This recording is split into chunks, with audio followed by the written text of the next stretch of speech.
Artur Beterbiev versus Opetaia is now a potential fight since Turkey Ali Sheikh wants this fight to happen if Beterbiev defeats Bivol. Now, who actually will win this fight? Well, let's look at their latest performances, in which Beterbiev fought Anthony Yarde, in which Beterbiev took control of the whole entire fight and dropped Anthony Yarde in round A. Nice right hand, and now Yarde is hurt!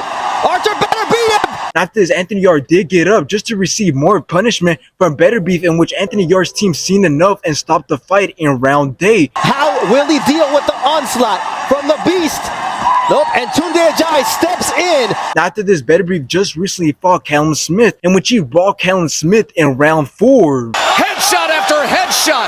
After this, Beterbiev put more punishment on Callum Smith, in which he dropped him in round 7. And now the head attack, left and right. And then Beterbiev dropped Callum Smith again in round 7. Mauling at short distance.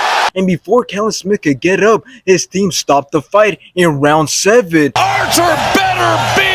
Now let's talk about Opetaia's latest performances, in which he fought Jordan Thompson, in which he dropped him in round 3. But he's come straight back. Exchange of shots, and now Thompson under pressure. And then TKO'd him in round 4. And he goes again.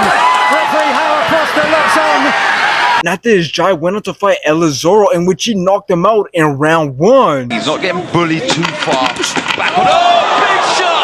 Now, before we could really talk about this fight happening, we first have to get through the fight with Beterbiev and Bivol. And let's say Beterbiev wins this fight and becomes undisputed. Well, from then on, it might sound intriguing for him to go up in weight because he will have nobody else to face and nothing else to conquer. And it being Turkey Ali Sheikh might actually be able to convince Beterbiev and his team to convince him to go up in weight. But when talking about both fighters, it's kind of interesting because Beterbiev is 38 years old and Opetaia is 28 years old. So there's an exact 10-year difference between both men, and both men are extremely dangerous, as it's clear what they've done in their recent performances, and also because of their record, as Opetaia has 24 wins with 19 knockouts, and as we all know, Beterbiev has a 100% knockout rate, on top of the fact that he has crazy punch output. But at the end of the day, Opetaia is the bigger man in this fight. But in the end, it's very interesting to see how this fight will go, but I honestly think that Beterbiev might be able to get the job done against Opetaia, even with him having to go up and weight and fight a bigger guy who normally fights at that weight, because he fought Callum Smith, a guy who's bigger than him, and obviously, yes, it was at light heavyweight, but at the same time, I do think that with Beterbiev's power and style of fighting, it could give Opetaia problems.